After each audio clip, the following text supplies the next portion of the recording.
All right. So I'm bringing you up.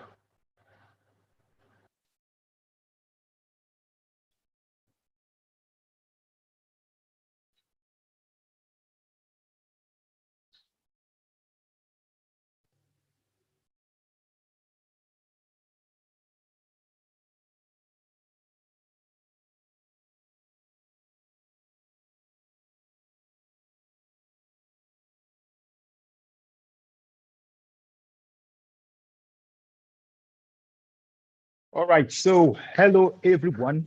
Thank you for joining us. How are you?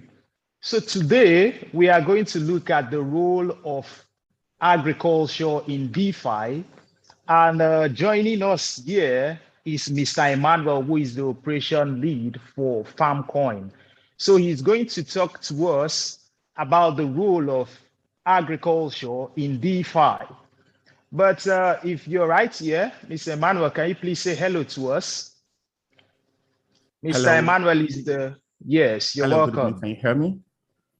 Yes, loud and clear. Okay, great. Good evening.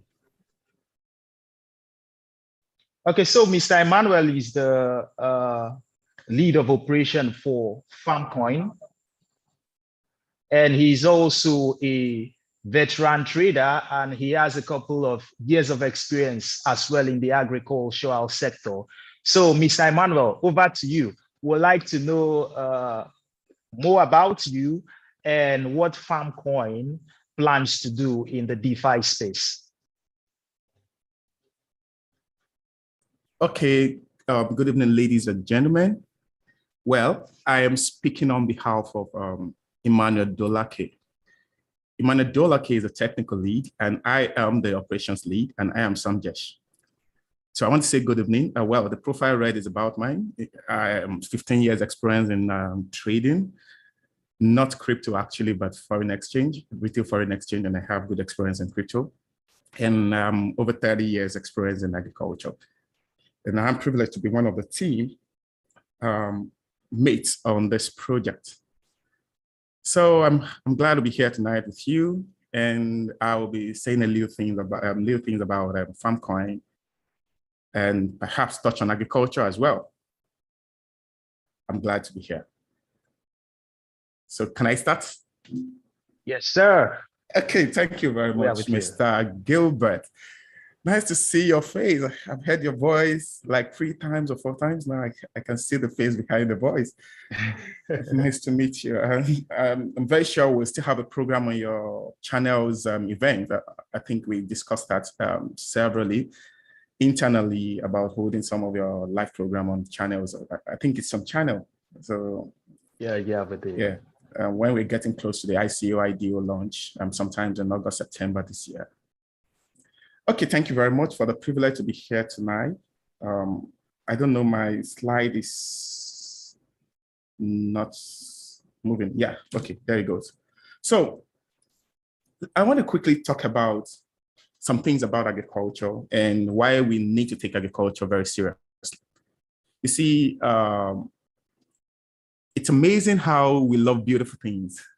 We love the fine houses, the fine cars, and we love good, some jobs we think, which we refer to them as prestigious, like maybe being a pilot. As a kid, I wanted to be a pilot. And, but my parents couldn't afford sending me through all those luxurious schools. So I had to end up being a farmer, you know? And all of these things that make us beautiful come from the farm. And we may ascribe dirtiness and poverty to agriculture, but the more we understand agriculture, that we know that agriculture is actually the wealth-making machine. We should all never forget that it's the main source of all raw material concerning the housing and the clothes we are wearing, the food we are eating, and it's very important that we bear that in mind. So for us to have that protection that clothes give us and the beauty it gives to us, as well as the energy that we get from the food, for our sustainment, agriculture is very, very important. It's important to us when we are talking about international trade. You can't say agriculture is useless. I mean, if you look at the 20 biggest economy in the world right now and go back to their history, you will always see agriculture as the fingerprint of agriculture in their history. And when it comes to revenue generation, it's a lot of, I'm very sure we're aware that agriculture plays a big role in the economy and the revenue generation of countries. And agriculture has the capacity to create a lot of jobs. I mean, it has more capacity to create a lot of jobs than real estate can, and then oil and gas can. I remember sometime in 2009, I was in a presentation and I represented Nigeria, and I was talking about Nigeria, and then we talk about 54% of our revenue coming from industry. And they're like, oh, wow, why do you have high rate of unemployment and you have industry? I said, no, because industry is oil and gas. Brings a lot of money, but employs very little. You know, it's crucial. It's very crucial to the country's development. Agriculture is a foundation for almost every development that any country has experienced or is experiencing or will experience. And because it involves planting of trees, of plants, it means that even during agriculture, we can also find agriculture culpable for some of the damages that is happening to our environment. Yeah. At the same time, agriculture is the only way we can even heal the environment. It goes hand in hand with war. I would like to relate to two events: the current war ongoing in Ukraine and the effect it has on the supply of sunflower, you know. Or do we talk about how America became a world food power because of the World War II and having the privilege to supply food to Europe? So you can't tear agriculture and peace apart. As a matter of fact, the foundation for war is scarcity. So I always put it this way, that scarcity is the mother of conflict. And it's the source of our food. I mentioned that earlier. And when you're talking about innovation, of course, every living creature needs to survive, and they survive on food. And human, being currently the most intelligent of living things at the moment, by our own rating anyway, our innovation is a lot driven by the need for us to live better life, eat better, become healthier. And this has given birth to a lot of things that have made us to look at ways we can conquer the challenges we face. The climate change challenge. Now we have greenhouse technology. We have drip irrigation technology to manage water. We have people farming on ice. We have people farming on in the desert. And we have floating cages for people farming fishes at high sea. We have a lot of technology. We have drones. We have a lot of things happening in the agricultural sector. So if you want to look at the future of a nation, we need to look at how it takes its food security seriously. The fundamental of every form of security, environmental security, social security, economic security, political security, economic security, even physical security. So any form of security you're talking about is built on food security. So when a nation is not taking its food security seriously, then I don't think that nation is ready for the future. So when you look at blockchain, you want to ask, what's spectacular about blockchain? When I hear blockchain, I would automatically think cryptocurrency, Bitcoin. But I always wanted to say that, okay, yeah, we have the blockchain as a technology and cryptocurrency as another thing that rides on that blockchain. And blockchain, if we look at them as two different entities, we will realize that the potential to utilize them is far beyond just trading Bitcoin and other coin or tokens. So what's spectacular about blockchain? Let's look at 5 things. First, let's look at the fact that the data or its database is not in one location. It is distributed. That's mean that you will always have replication of every data that comes in there. And because of that, it is structured in a way that it is easy to transmit that from one person to the other within micro split of time. And this facilitates transparency. So if you have distributed database that allows easy transmission, and you have transparency, it means that your records become immutable. And when your records become immutable, it means they are reliable, and you will be able to use them for a lot of things without fear of much fraud, except in reckless handling of some things. But the record will still be very accurately. And for you to achieve this, then you know that it has a lot of work behind it. The logic, the computation, everything is very, very tight. Otherwise, you don't have a blockchain system. And then when you bring all of these 5 things together and you put it on agriculture, then you're saying that, okay, can we use the power of blockchain to expand the potential of agriculture? And that takes us to FarmCoin. And today, I will be increasing my pace a bit because of time to talk about FarmCoin. I am Samjesh, and I'm speaking on behalf of Emmanuel Mezo Delake. So when we look at Africa, the investment in Africa agriculture is very low. But the question we ask ourselves is this: what industry is Africa actually taking the lead on? You might say, oh, music, yeah. Let's go to movie industry. Yes, the Nollywood is big, churning out movies every Monday. What is the total value of every movie coming out? Education, 34% increase. I think 34% of a 4% increase in student visa issued by the United Kingdom this year alone. Education. Africa. That's to Nigeria, not even to the whole of Africa. You want to talk about oil and gas? Shell, Total, Mobil, Chevron. Who are they? Africans? Our ports are getting taken over by Chinese. Railway, everything. Shipping line. Even Liberia, that has the highest number of registered ships because of the free, I forgot the term. What is the revenue Liberia earn for the restriction of ships, shipping line in Liberia? So let's ask ourselves questions. But we hold a huge potential. We own 69% of the world total agricultural land. We are the youngest population on Earth. And then maybe fortunately or unfortunately, we are still the one above the bet index of 2.1. Every other person is going below it. And because we love children, I mean, maybe we want to have 2, 4, maybe we want to have 3. So we're going to have a lot of children. But the question is, when you give birth to those children, how do you feed them? So Africa needs to look at the opportunity that it has underneath its feet, which is the land and the agricultural potential. And we start looking at it.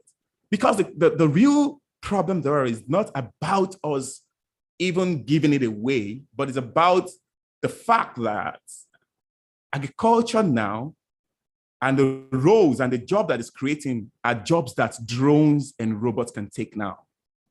So even if we do not position ourselves to take some of the critical lead position in agriculture, we cannot really boast that, yes, when the people who come to take over, they will be creating jobs for us, that huge job, because you might see your job being done by a drone. I always give an illustration about drones. I mean, you can imagine a drone fly for 18 minutes. He has done the job that 20 people will do for 3 days and spraying.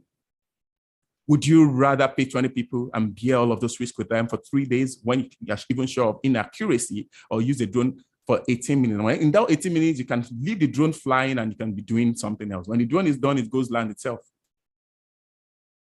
So, but that's not for poor farmer. So we developed FarmCoin. It's a digital token that will be launched to facilitate direct real investment in agriculture, utilizing what we call the blockchain technology. Everybody knows the blockchain technology. And then we are looking at these 4 objectives of the token to make investment in agriculture and in Africa become more attractive. A lot of people want to put their money in Africa. Yes, by interaction with a lot of people. But it's not sentiment, putting your money back home. It's logic to know that when you change your money to an African currency, more likely. Let's take Naira, for instance. You're sure that it's going to be a paratrooper in the next few minutes. It starts plunging. So people were skeptical about it. People are even skeptical about investing in Africa's agriculture because of structure. And the structure cannot come even from the government. Every industry that is flying, it's taken over by entrepreneurs who said, we are changing the story of this industry, and they changed it. And that's what happens in the tech. That's what happened in fintech. That's what happens in real estate. That's what's happening in automobile, everything. Every industry flying. Entrepreneurs took the bull by the horns, and then they started changing the story. And that's the same that has to be happening in agriculture, in Africa anyway. So another thing is liquefying of investment. When you put your money in farming in Africa, you want to get your money out in good time. Now, that is what stock market does. It gives you some sort of liquidity. You put your money in the farm, on a company, and when you need money or you feel the company is not doing again, you can actually doing well again, you can actually get out of that investment. That's liquidity of your investment. And with FarmCoin and its ecosystem, we'll be facilitating that. Tokenized agricultural investment. You don't have to chunk out $10,000, $1 million into your agricultural project anymore. Why don't we create agricultural investment that is so little that people can test with the toes of their legs before they dive in full body? And when you tokenize it, it's easy to divest, have a lot of token from different agricultural projects, and that puts your investment on a better pedestal for security, instead of throwing it off to one person or two persons that you just felt you believe in, or maybe out of sentiment, you invested in the agricultural project and never see your money again. Then let's talk about creating access to finance to agri-tech companies. One of the reasons majority of agri-tech companies that failed in Kenya, in Ghana, Nigeria, South Africa, why they failed is they were not adequately funded. You could hear how much many of them raised. Yes, some were out there for scamming, yet it's understood. But they were not adequately funded. A lot of them that folded up were not adequately funded to execute the project they needed to execute. They had most often underestimated the project they are going on financially, and then they got hit. When you're stuck in agriculture, you will lose your money. There is no two way about it. And categorically, I can say to you that subsistence agriculture is a poverty broker. You either do it and just feed yourself and catch fun. When you want to use that as business, I will advise you use that money to eat shawarma. So what are the problems that we plan that FarmCoin will solve? Let's start with the currency risk. Because it's going to be based in the United States dollars, you don't have much issue with exchange rates. Once your money is locked in that value. Policy risk. From banking policy to business policies, you're thinking of several things that could limit you, especially from the banking and financial transactions. You go to the bank in the morning, you have a policy in place, and by the time you go there 5 hours later, they said they just received the circular from the CBN and you can't do this transaction anymore. And then you need to start having some different documentation or total blockout of that transaction. And this happens to a lot of entrepreneurs.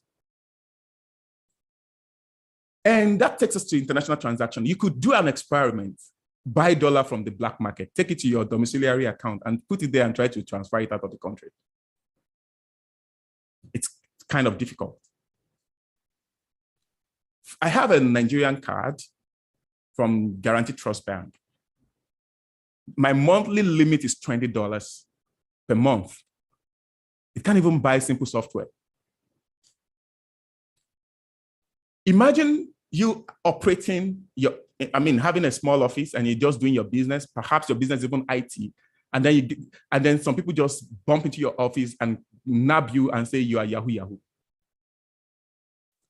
Imagine fine, taxation, or levies, or a lot of things, or even the slowness of processing some documentation.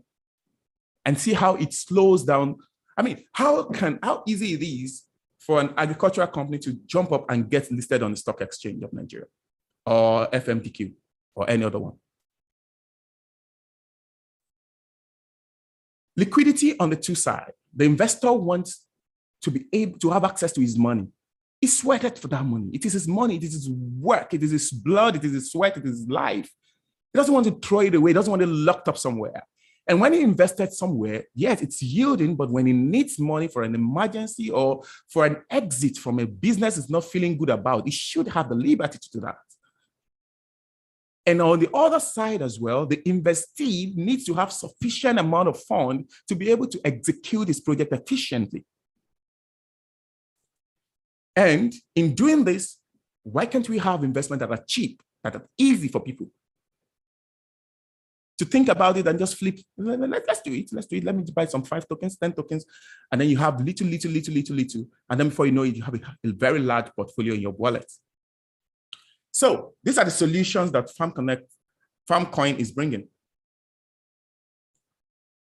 Micro investments. Let's talk about micro investments. Why would you spend 100 million naira, 100 million naira, $10,000 in doing agriculture when you could use $10, $5, $100? So when you get hurt, you don't get damaged. So micro investments. Why do you want to put 50 million in one single project when you can spread it over 10, 20, 30, 40, 50 projects? So we mitigate your exposure. And because it is based on an exchange, now, I always say that the stock exchange is an authorized Ponzi. Because, yeah, stock is, I hear people say, yeah, this is Ponzi scheme, and stock is not Ponzi scheme. It is still Ponzi. The real pricing of stock is not necessarily the valuation exact worth of the company. Demand and supply sometimes changes the price. And when you're talking about this, will happen on the economy of FarmCoin as well. When I get to the driving force, then you'll understand what I'm talking about. So you have the potential to earn higher than even the project may earn. I mentioned liquidity. It is dollar-based. I don't want to talk about that again. It enables international transaction. Of course, because it's on the internet, you have access to it, so you can control your investments. And then doing that investment means you're contributing to food security and automatically contributing to any form of other security. And because FarmCoin is focused on environmentally friendly system, it means that you are actually healing the earth as well. It helps farmers to raise capital, and because the farmer, the facilitator, and the investor all make profit, then you can call that the commonwealth of agriculture. Everybody becomes winner. So how does it work? Let me show you the architecture. There is an exchange. The exchange is going to be launched sometimes in September, November, on a private blockchain. Now, this exchange, holders can actually interact with the exchange through the verified traders who have the access to trade over the counter, and holders too can trade on the exchange. Both of them have the access to operate on the exchange, but the different levels of access. So the holders can actually do spot trade, future, staking. They can swap. As a matter of fact, they can do other things like futures, spot bettings. These are things that are going to be integrated. Now, there is a person called the base, or an entity called the base. Let me use Mr. Gilbert. So Mr. Gilbert permits me to call your name and to use you as an example. I don't intend to be rude. So Mr. Gilbert is a farmer and is doing a project. Let's call that project Gilbert Farms. And Gilbert has issued a token called Gilberto Coin. So we have Gilberto coin belonging to Gilbert Farms. Now, Gilberto coin is listed on the exchange. It is launched on the launch pad and listed on the exchange, and then it can be traded by anyone, either over the counter or peer-to-peer or on the floor, spots or futures. Now, whatever money Gilberto token had brought into Gilbert Farms, or because some people look at it and say, no, Gilbert Farm is a beautiful project and I don't believe in the blockchain procedure. I am an old rugged cross. I just want to put my money right straight in Gilbert Farm so there can be direct investment into it. Whether the money comes in directly as an investment or it comes in through the blockchain system, all are integrated into the data of that project. And you will understand how important that becomes later. And then Gilbert puts that money that he raised through Gilberto coin in the real-time agricultural investment. And that investment has to be done. There is also a back-end system to ensure that this is done. So, but this is just the front end. So it puts that in the project. So what drives the token, whether it is Gilberto or the farm coin, then you will get to know the difference between farm coin and Gilberto coin very shortly. It can be through injection. Injection is because an investor invested directly in the project. Then we have what we call projection. The project has estimates and it has its own projection and it has milestones.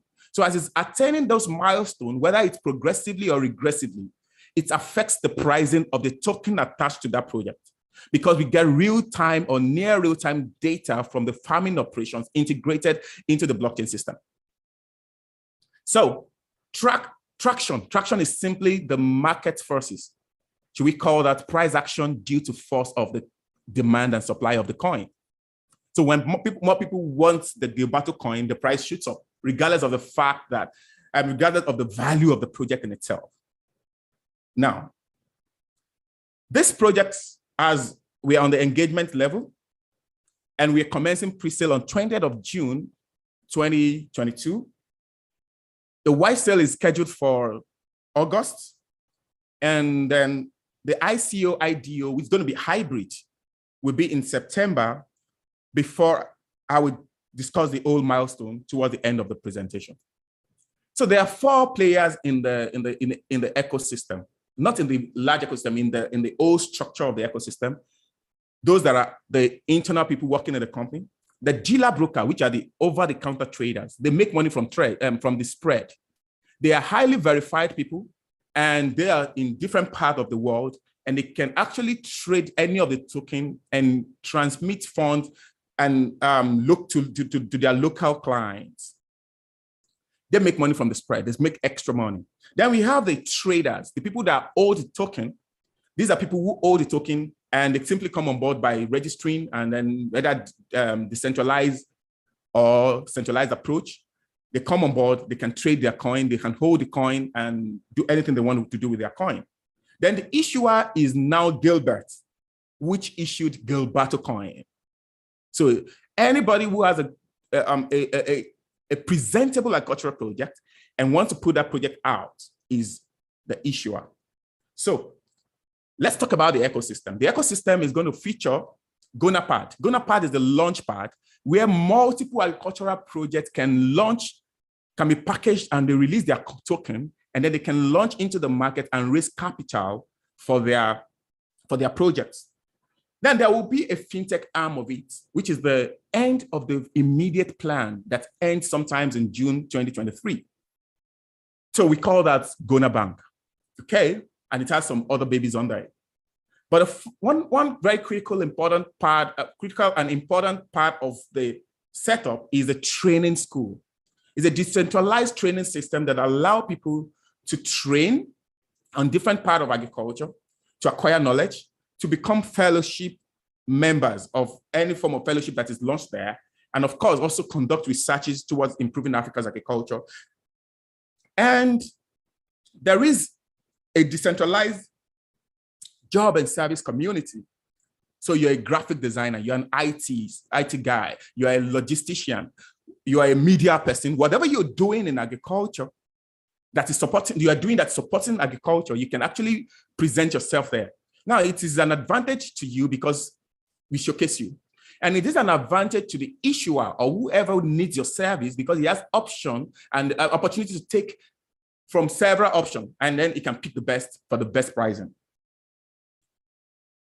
Data collection and precision farming solution. You can't even engage in the agriculture projects, collecting people's money without having a system that actually produces accurate data about what you're doing, either real time or near real time, depending on the structure and the location of the project.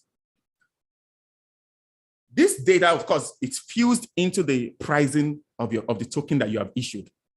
So the e-commerce system is built in such a way that it uses the data and the planting plan.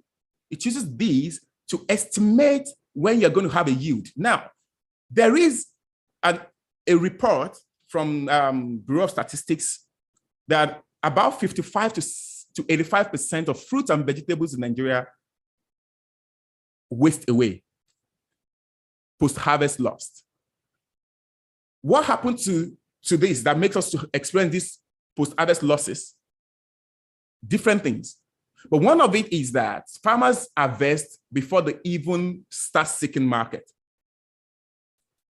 Or otherwise, they have deals, the deal didn't come through, and then they're now looking for market emergency. And this is one of the reasons they don't get good reward for their toil. How do we solve this problem?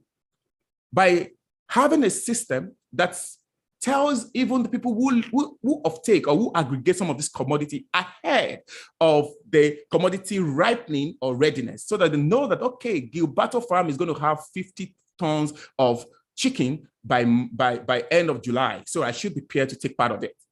And they can book ahead and do that. And it's data-driven also.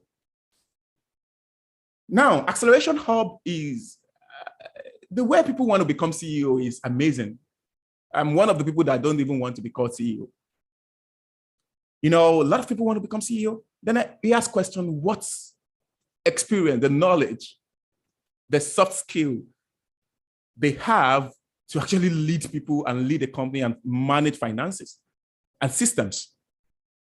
So you can't just have a brilliant idea and jump out and your token is out.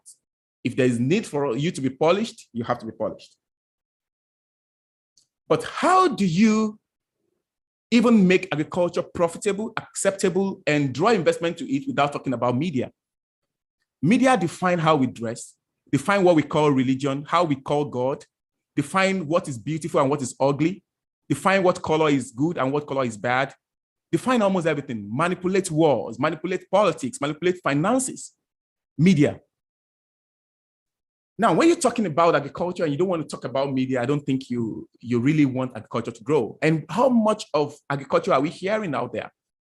Even when we put pictures up about agriculture, we put people in torn clothing. And then there are a lot of people cashing in on agriculture on a daily basis, making a lot of money. How do we want youth to go into a project that is projected as poverty breeder? So we need to tell the story the other way. We need to tell the story of the progresses that people are making. We need to tell the stories that agriculture is for young people, energetic people, intelligent people as well. We need to change how we make medical students feel superior to an agriculture student in the university. They are not superior. As a matter of fact, if you eat well, you might not need a doctor for a very long time, even forever. So what are we talking about? That's not without prejudice to the honor of doctor anyway, but you just need to be realistic about this. So we're going to be looking at value chains of interest. We'll be focusing on things like climate smart agriculture, production, processing, and distribution, agricultural information technology and data, agricultural real estate, food and nutrition, training, agricultural media, inputs, and input development and supply. These are part of the value chains. Let me say this, that anything that can be presented that, okay, this is done to promote food security, and it can be packaged in a way that investors can be interested in it, is listable on the ecosystem of FarmCoin. There will be 5 categories of tokens on the ecosystem. We are going to have security token. Security token are simple tokens that help the holder of the token to hold either financial value or equity value in a project. Governance token is for voting rights. Utility token is simply the token that is used in an ecosystem for certain purpose. Now, in the ecosystem, Farmcoin is not the investment token. It is actually the utility token. You cannot acquire any of the investment token without using Farmcoin. So everyone that wants to invest, we have to use Farmcoin. So that's one of the use cases of Farmcoin. So it's a utility token of the ecosystem. The ecosystem is much larger than what I had shown, but I just had to show that because this is what is in the immediate plan. NFT, because there's going to be NFT marketplace. So some projects will be running on NFT. Stablecoin, because there will be loan and fintech. Now, let me quickly talk about the security token. There's a debt or the equity. The debt simply means that when we acquire that token, we gave you money. When the project is done, you take your token back and give us our money and I profit on it. Simple. Equity simply means that we own a portion of that project. And every time the project makes a profit, the commensurate portion of the profit belongs to us, just like holding shares in the company. So some of the use cases of Farmcoin is agricultural investment. You can use it to acquire tokens into projects. Agricultural exchange, fintech, staking, you can stake it.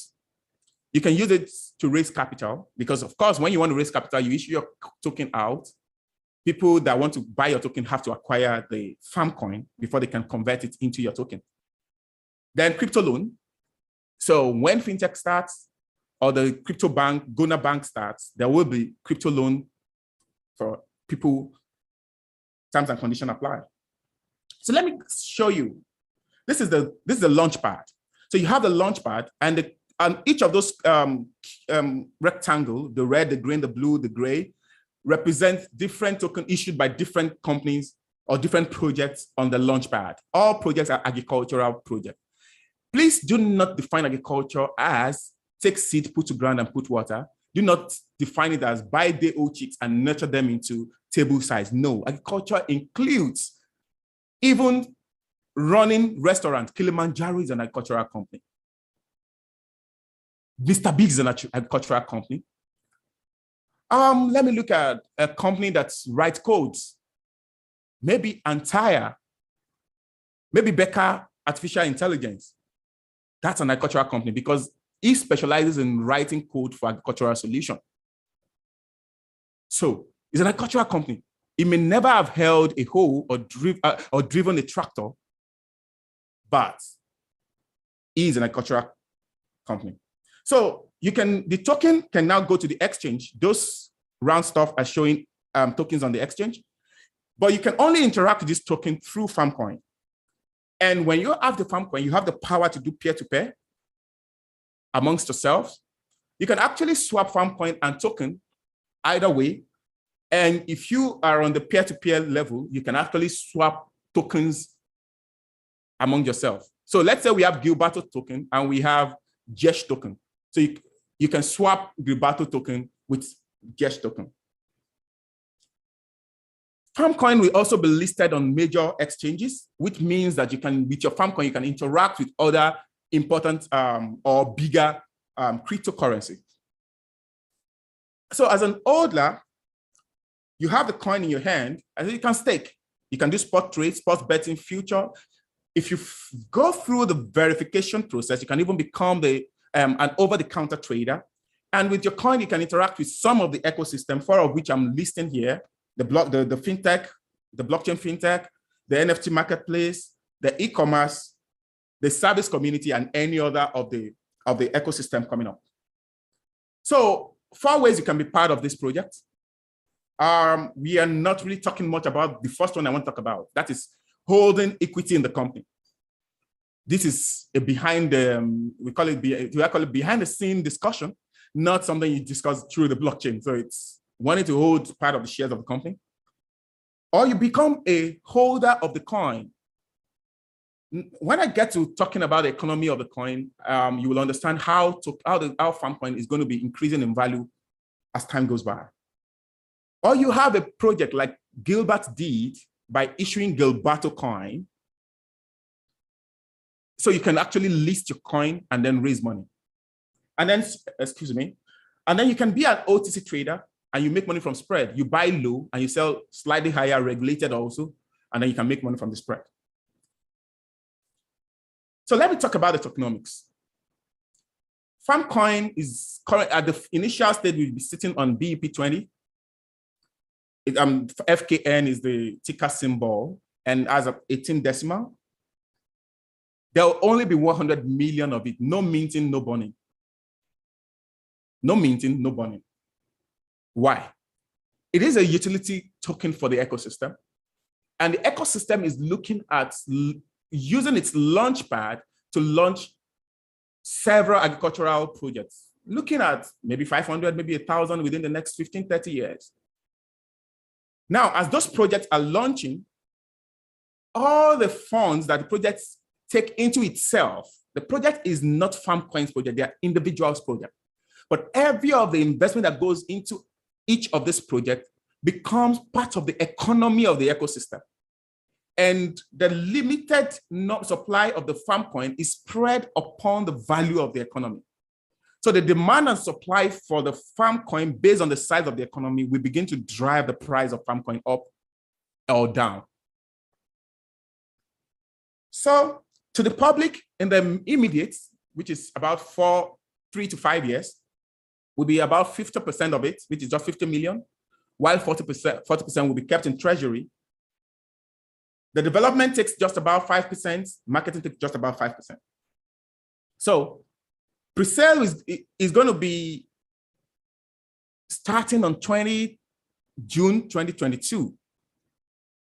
And the plan is to release just 0.5% of the total token, just 500,000 tokens. It's coming out at 3.5 United States dollar per token. And to participate in the pre-sale, you need to actually visit the website and make your booking, because if you do not book, you may not be able to buy it. The pre-sale and the white sale are going to be somewhat centralized. So the website is www.farmcoin.io. I spell www.farmcoin. I spell FARMKOIN.io. www.farmcoin.io. FARMKOIN.io. So when you get there, you get into the app, you register, then you can book. Now, because you book does not mean that you get it. It has to be allocated to you. A lot of booking has started going on. So allocation is going to be on the first come, first serve basis. The second phase of the sales will be white sale, happening sometimes in August. And only 0.5% will be released as well. And at 5 United States dollar per token, the listing price is $10 per token. So if you buy at pre-sale, at white sale, you're already making about 40% profit. Then at the real loud pre-sale, which is the ICO IDO hybrid, actually, to meet your preference, whichever one you prefer, about 10 million tokens will be released. It's going to last for about 30 days.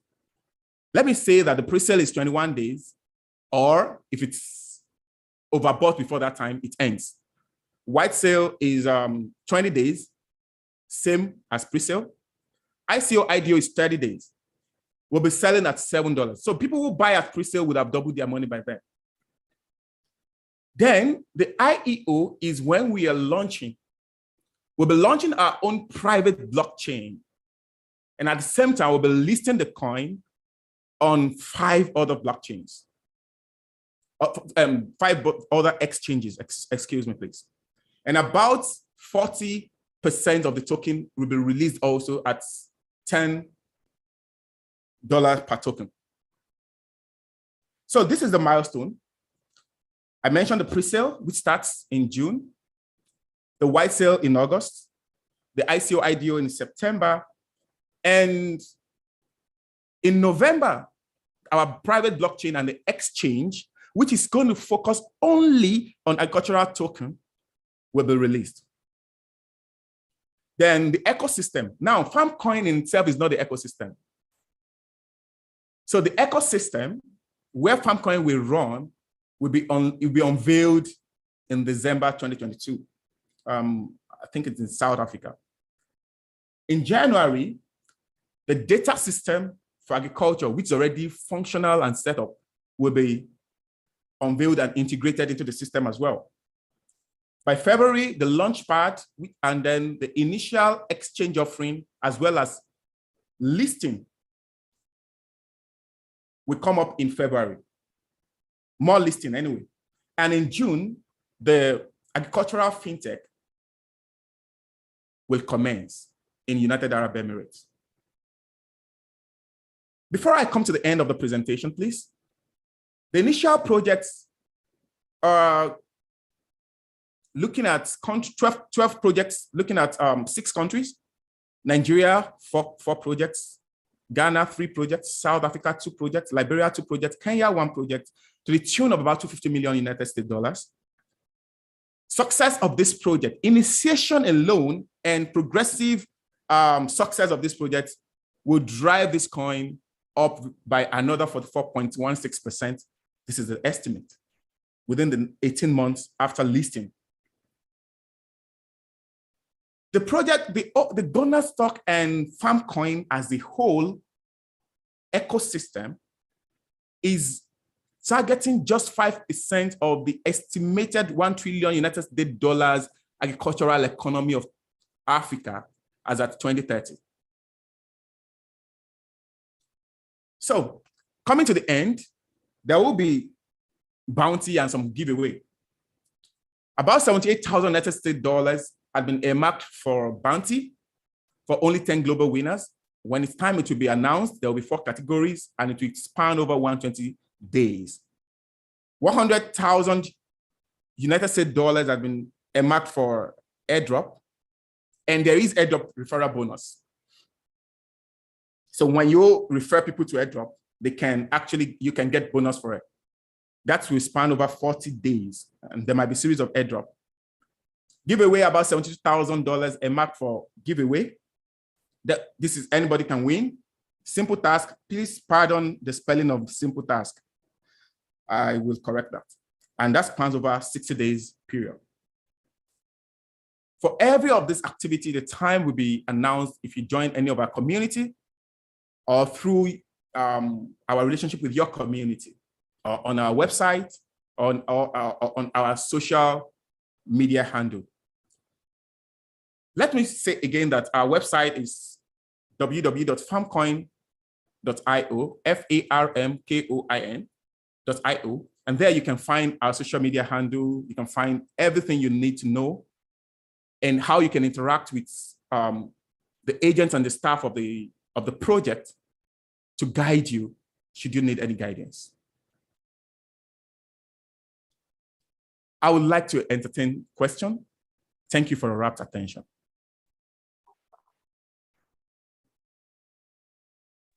Thank you, thank you, thank you. This was actually an insightful session. And you said something when you're talking more about the opportunities and in agriculture and opportunities for us also to build wealth, because we are a wealth building community. You compared agriculture to medicine, but remind me of a saying that no profession is superior to the other. You know, absolutely. I am 100% to that. I'm in agreement with that. I have met with rich doctors, I've met with poor doctors, I've met with rich teachers, I've also met with poor teachers. Likewise, also, I've met with farmers, wealthy farmers, as well as I've also met with poor farmers. But I have a question. When we listen to you, it's like you're just focused in Africa. Do you have plans beyond Africa, or is just segmented just in the African continent? Thank you very much. The projects that will be handled, that will be built through FarmCoin and its ecosystem will be only in Africa, but holders and investors can be anywhere in the world. So money can come to Africa. Thank you. Okay. Okay. Production takes place here in the continent. Okay. Production, something else. Processing, packaging, distribution, input supply. Because when you say production, you're just talking about one of the value chain. There are 6 levels, even consumption too. We deserve to eat good food. Makes sense. Okay, something else. Do you have a competition? Is there any other project that are into blockchain and agriculture? Well, at the moment, when we started this project 2.5 years ago, there was no token that's really out for agriculture.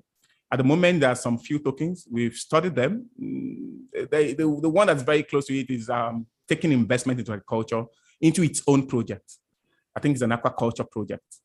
But talking about building an ecosystem for agriculture, there is none. This is purely original and brainchild of the people behind it.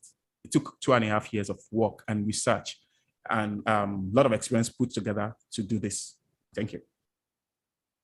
Okay, let me leave this question before I let it over to flow to those who are part of this AMA session.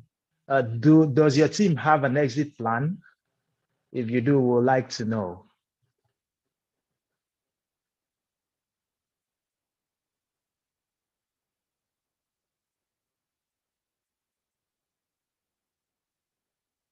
Hello?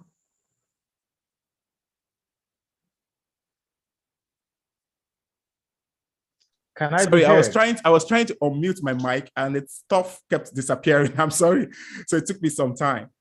Okay, please take your last question again. My apologies. Okay, I would like to know if your team has an exit plan. Yeah, every project everything you call investment must have an exit plan. And there's something we need to, first of all, understand. Farmcoin and its ecosystem is a platform. It's a platform for agricultural investment itself. So when you hold the coin, you're holding the coin so that you can be a participant in future agricultural investments. And if you hold the coin,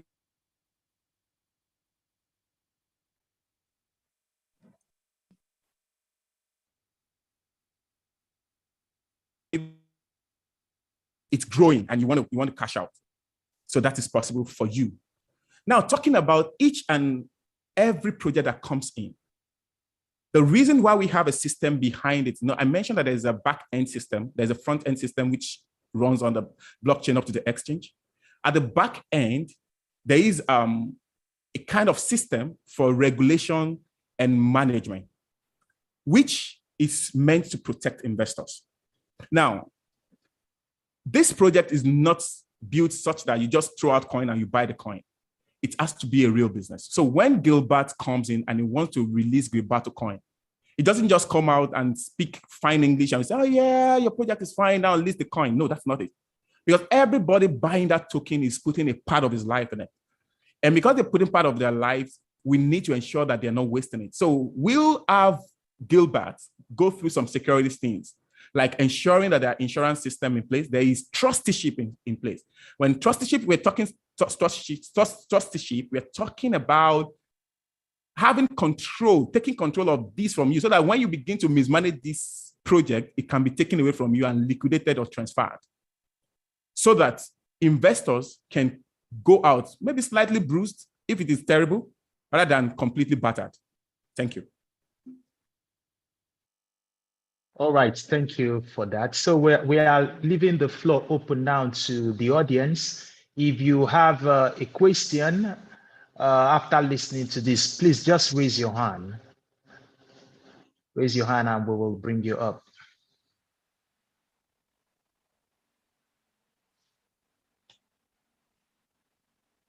Hello? Hello? Who is here? Hello? Hello, sir. Oh, Mr. Sheun. You're welcome, Mr. Sheun. Please feel free, ask your question. Okay, sir. Can you hear me? Yes, loud and clear. I can hear you. Okay, that's good. Thank you very much for the nice introduction to the Farm Big project. I farmer myself because I call myself a farmer. I like agriculture. It's a passion for me, and I really love the technique and everything you talked about and how you hope to go about it. Straight to the point now. The question is this: you mentioned your blockchain. If I'm correct, you mentioned that you're working on a blockchain, a private blockchain. Why choose a private blockchain? Why um, would that be seen as being too central, like too centralized? That's my major worry right now. Thank you very much, sir. Um, first of all, Binance has its own blockchain. Now, if you want to have the flexibility to do the things we want to do, we need to have control of our own systems. That doesn't mean it's a centralized system.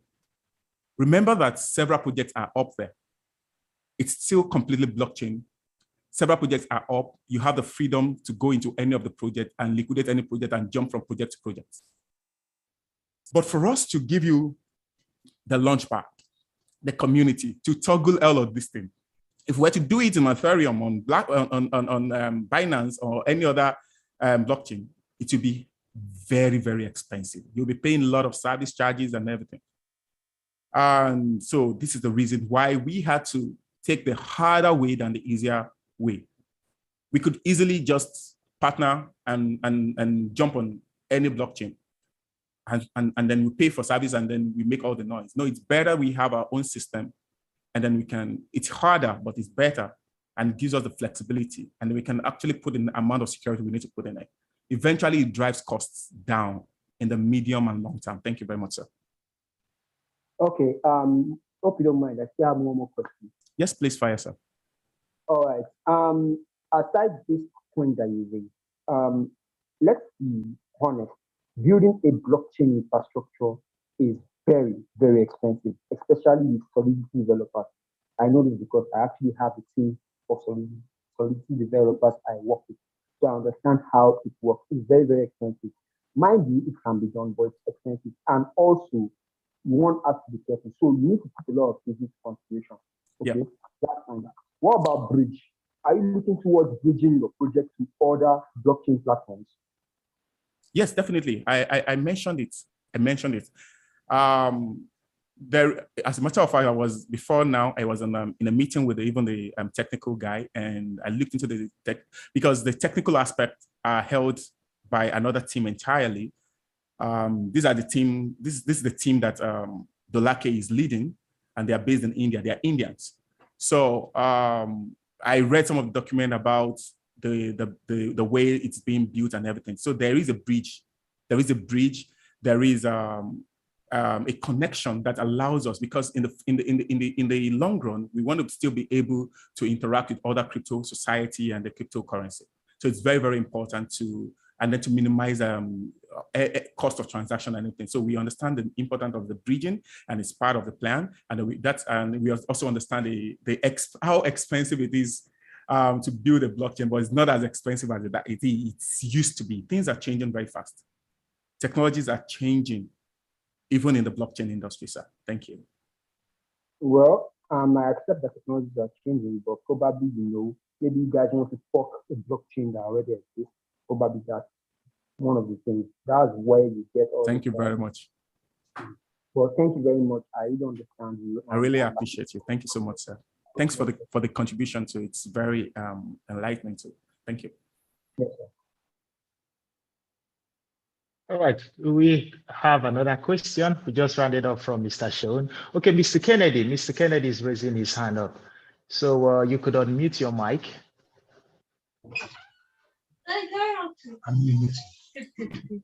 Okay, while Mr. Kennedy is unmuting, there's a question that came in here. Good evening. What's the economics? Okay. What is the tokenomics of Farmcoin? Let Mr. Kennedy go ahead. Thanks for this long session. Quite good, and it looks like you really have a structure in place, and is a follow through. I would like to a roadmap. Maybe we'll get that one with time.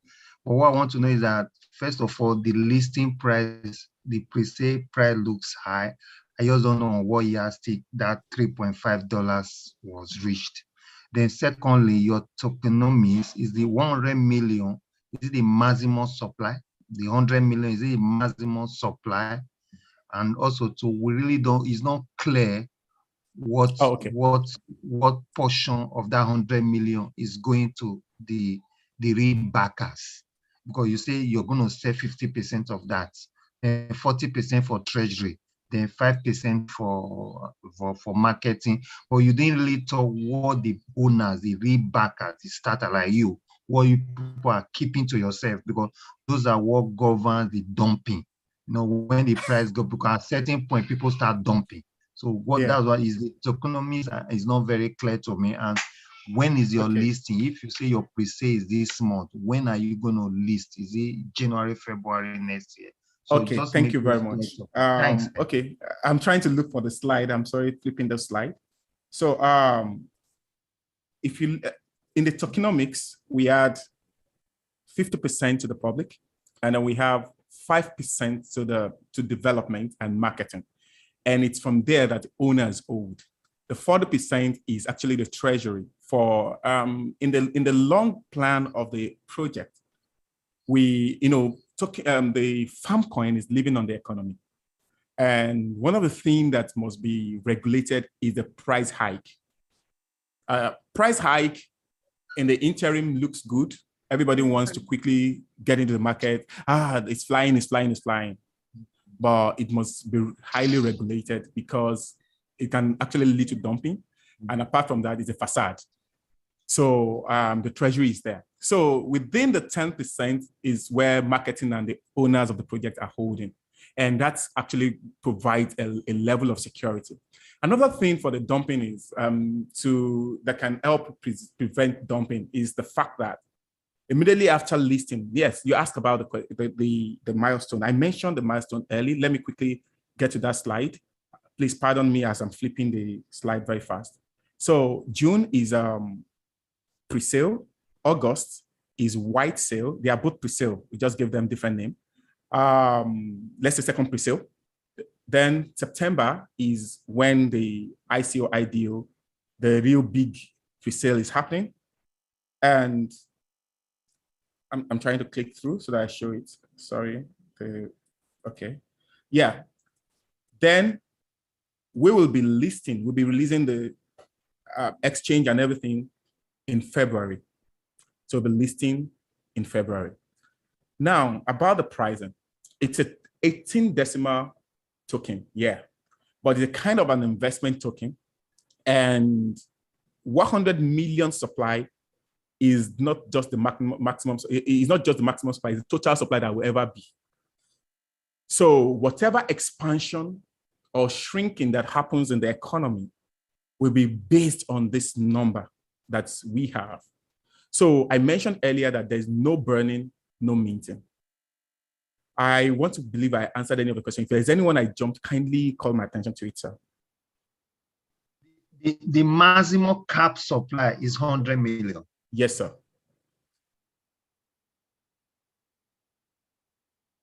Yes, sir. Okay, that's fine. Thanks. You're welcome, sir. All right, I think we'll move over to the question of Joseph Isek, the one that was at the chat session. Yeah, I think I've actually answered it. Okay. Yeah, since that is done. Yeah. Since that is I think done, the last John speaker actually answered the question because he literally just talked about the tokenomics when he was asking 50%, 100 million supply, total supply. Within the immediate plan, within 1 to 5 years, 50% of it will be out in the market and 40% remains in the treasury. And then 10% covers the development and the marketing cost, including the holdings of the owners. Thank you. All right. Mr. John Accord, it's a pleasure having you here. So you'll go ahead, ask your question. Mr. John Accord is the founder of Crypto Arena Africa, and he's also a smart investor. So you're free. Go ahead. The floor is yours. All right. Thank you very much, Mr. Gilbert, for that kind introduction. Good evening, guys. I'd like to commend the speaker for his insightful presentation. My question or my concern is about when you talk about how you track the whole data for your ecosystem, because I understand that everything about this ecosystem is about how you can track the data of different investments. So the concern here is, what oracle are you building? Okay, basically what an oracle does in blockchain is that it helps to track real life data and supply it to the blockchain. Okay, so what mechanism or what oracle are you building to help track this data? Because for people to make investments, they need to have real life data about the farm or whatever products or whatever product or services someone is building out there under agriculture. So how do you intend to track the data of these businesses? For instance, now, how do you know if the business is profitable or it's on loss, or it's maybe it's or whatever? So how do you really track this day to day? Is it going to be a daily inventory, okay, or it's going to be weekly? Or so how do you does the business need to input this data maybe on a database or something? So that's my concern, so that investors or members of your ecosystem can actually have access to this information, all right, and be able to make insightful decision about their investments. That's my question. Thank you very much for the question. Well, I'm going to answer you in two ways. Number one, asking what Oracle and what it is. I am not in the tech, so I cannot answer that. However, I will answer you from the second part of the question, how data is gathered and how it is integrated, because I have a good knowledge of that. And when I was making presentation, I said that is already even in place. Now, there are two divisions to this.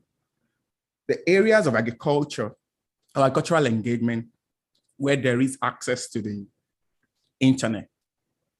When there is access to internet, you can gather data from different things. First of all, satellite imagery. Now, the agricultural data system is entirely another system in itself. We will just be plugging it into the old system, and it's already existing. Now, some of those satellite feed or imagery are provided by some partners. This is their own business, using satellite imagery for agricultural data. Weather forecast, weather management, like one of the partners is Ignitia, partners of our partner for the inputs agricultural data management system, not partner of FarmCoin, Ignitia from Sweden. So actually, if you type IGNITIA, you could find out about them. When it comes to weather data, I think they are at the forefront in the world. So we could use satellite imagery. Now, on the farm, there is what we call on-site sensors. There are sensors for different things. There are sensors that measure moisture, nutrient content of the soil, moisture content of the soil, acidity, and OCE, all of those things. These sensors will either transmit directly if they are in a place where they can transmit, or they store in a local bonding device put in the farm. So when you go to the bonding device, you take that data from the bonding device, and immediately you get to the nearest place where there is internet, it uploads itself and completes its record on the cloud. So these are the two ways. So we have ways of getting data from sensors. Now, when you're talking about sensors, there are different sensors for different things. There are sensors that are on your cow, that can be on your cow, measuring the what we call this thing in hospital. There's this thing they call when they take your bed. There's this when they measure your temperature and your blood pressure. I've forgotten what they call that thing. So measuring it measures some of these vitals. I remember now, vitals of your animal, and give you estimates about their performance, measures the environment to tell you whether it's going to increase their milking or reducing their milking for cow, for example, or for chicken. Now, I had experienced the use of some of these sensors with chicken. I've experienced the use of some of these sensors in planting, open field, or inside greenhouses. I've experienced that in the raising of fishes. And this is not what I think I read or looked at on YouTube. There are things that I was part of people who utilize it. And I had been one of the people who actually designed the sensors. I didn't write the code. I'm not a tech guy, but I designed the sensors, built the sensors, saw the sensors hardware, handled it, installed it, see the data it brings. And some of the samples of sensors, if I knew this question would be up, I would have brought them to this, and I would put on the camera and I'll show you 1 or 2 or 3 of the sensors. So there are sensors.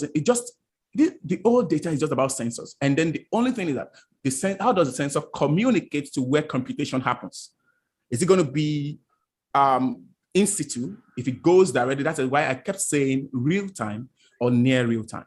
So when it is real time, then it means that the palm is where we can easily transmit it. When it is near real time starts from above 3 seconds and maybe 24 hours.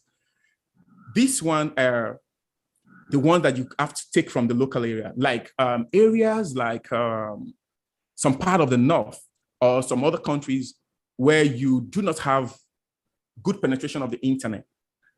It becomes a bit cumbersome, but the only way is to have our system is built in like WhatsApp. So I don't know the term for it in IT. Please remember, I'm a farmer. So what it does is, it's when you send a message in your WhatsApp, because I do this thing anytime I'm airborne, and I would type a message on the phone. I would type on my WhatsApp and tell them I landed safely. You know why? Because every time I'm airborne, when I land, I don't always remember to text to my wife, I have landed. I'm engaged in different calls and everything. And then suddenly my wife now texts me, have you landed? I was like, yeah, yes. Sometimes I would say, hey, just landing. And the woman had been seeing me online. She would now say, okay, it is well. So I started feeling guilty. So what I do is I type that online, and immediately I'm touching down, or the aircraft is touching, is getting whatever, and I put on my phone.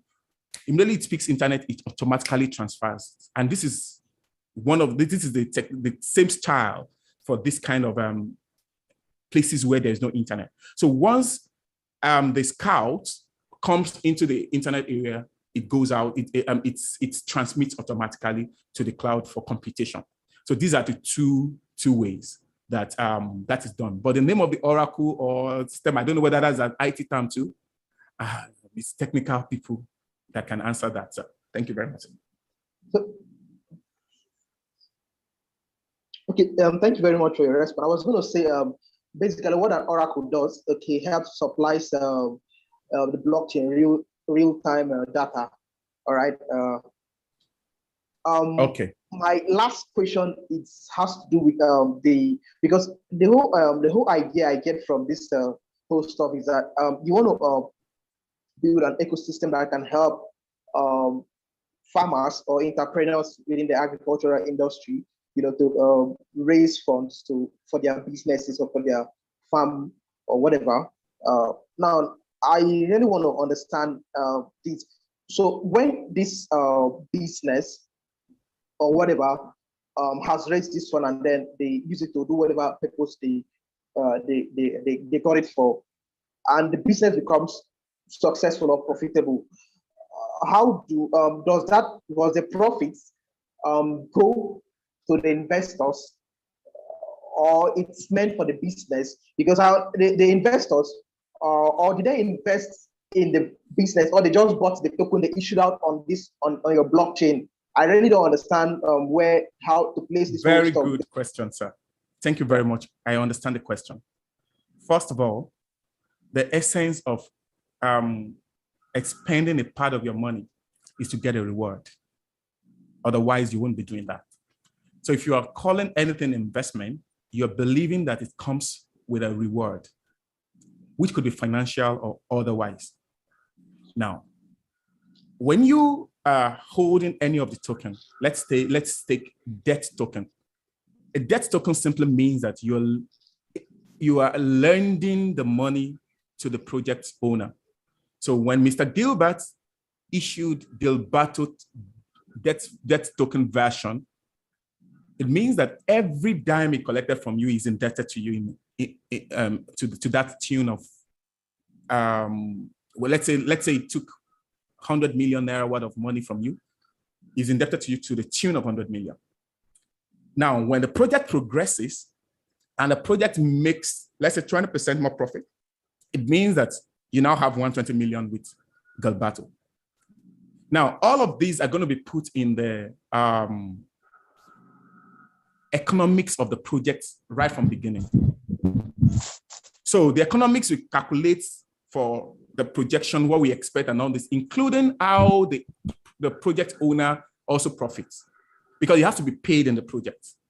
So when this back-end work to help him, and that gives you an estimate of your profit. So now, as data is coming in, remember projection is one of the ways that your token changes its price. So you are holding a token, and as the projection takes you towards success, the token begins to increase in price.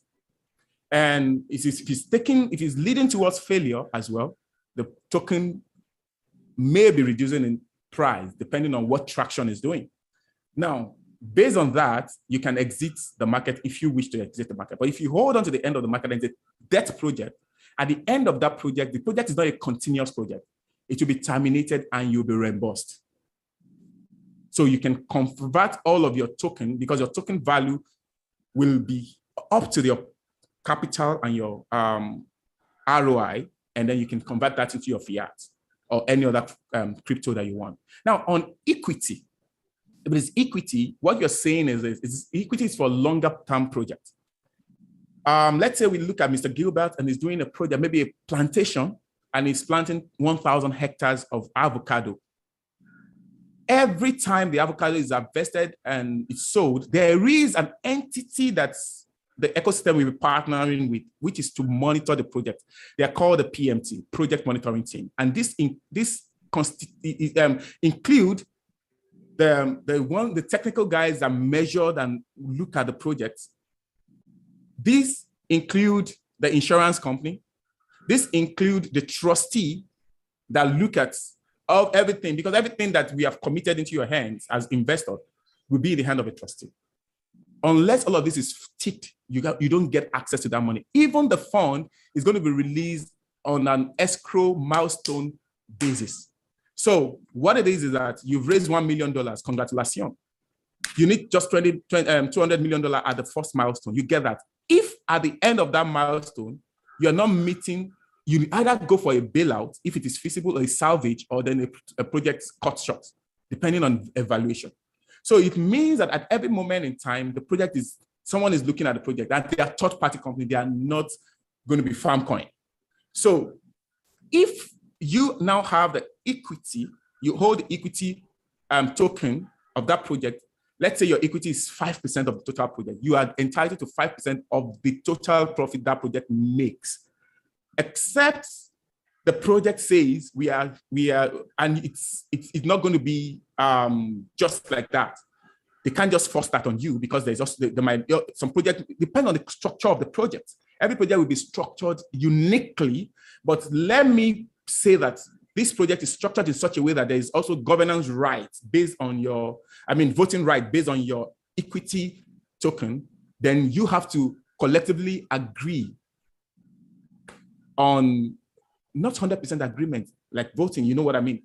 So to agree on how you want to, whether you want to take 20% of the profit and put it back in the project, whether you want to take 10% of the project, or you want to declare all of the profit made. So data will be real time or near real time, giving you insight. And then we will be facilitating, as the project launchpad comes in, we'll also be having reporters. So consistently, you'll be having reports on every project that is listed on our pad. So you know that, okay, this is happening here, that is happening there. And that gives you insight into what is happening in what you have put your money in And then you should know what you should be expecting in profit. And it's going to be as transparent as necessary. I don't know whether I made attempt to answer your question, sir. Yeah. That was fantastic. I think your response had even given me an answer to my first question about how do you intend to track real life data, okay, about how the business is doing. All right, thank you very much for your response. You're welcome, sir. All right, I notice Equal, your hands are up.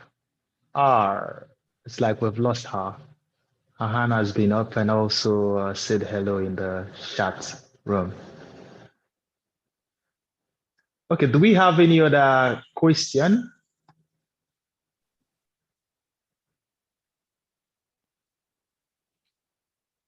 I think I'll take this for now. Let me see the chat room.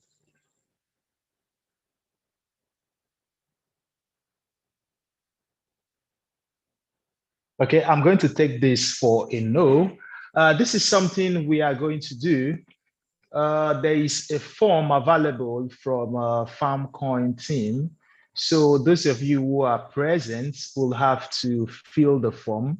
I think this is how you will get access to your farm coin, which will be distributed to those who are part of this EMA.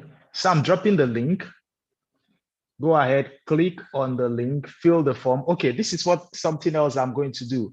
I'll drop this link as well on our Discord community. But those of you who are here can go ahead, fill the form so you could get access. This will give you access to your farm coin since there is absence of any more question. So do you have any final words for us? Is that for me? Yes. Oh, yeah, definitely.